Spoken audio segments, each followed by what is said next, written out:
Tick டிக். யார் அது? திருடன். என்ன திருடன்? நகை வேணும். என்ன நகை? கலர் நகை. என்ன கலர்? ஊதா கலர். ஊதா கலர்ல கொப்பள நகை வச்சுக்கான். திரும்ப டிக் டிக். யார் அது? திருடன். என்ன வேணும்? நகை வேணும். என்ன நகை? கலர் நகை. என்ன கலர்? மஞ்சள் கலர். மஞ்சள் கலர். அவுட். பல்லு வெள்ளை கலர் இருக்கும். அவுட் நீங்க. பல்லு வெள்ளை கலர் எல்லாரும் தெரியும். ஆனா இவன் புள்ள பாத்தியா? டிக் டிக். யார் அது? திருடன். என்ன வேணும்? நகை வேணும். என்ன நகை? கலர் நகை. என்ன கலர்? Brown colour. ப்ரௌனா அப்படினா? அரக்கடா இருக்கு. ஐயோ இதுக்கு அது வேற வேற மாத்தி விட்டாங்களா இப்ப? ஏய் சவட்டா உசுர தூக்கி ஓடுறா. வண்டாம பின்னாடி. நீங்க ஓடு. ஐயோ இவன் கண்ணுக்கு நான் மட்டும் தான் விடுறேனா? நான் மட்டும் தான் இவன் கண்ணுக்கு விடுறேனா? நீ விட்டு வரலையா? விட்டுறடா. உனக்கு யார் வராம நீ மட்டும் காப்பாத்து சாமி. போக போக பொழுதாகி போச்சு.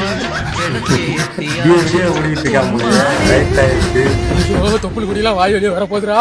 விட்டு தொழடா என்னையா? தொட்டு தொழலா நீ. எவ்வளவு தொழடா என்னை மட்டும் வரட்டு. பாவி நான் மட்டும் தான் எல்லாரும் ஓடி வந்தாளா? சட்டாளா. ஐயோ முன்ன பின்ன பார்த்து ஓடி இருந்தா. Brown colour. இருக்கும் இடத்தை விட்டு இல்லாத இடம் தேடி எங்கெங்கோ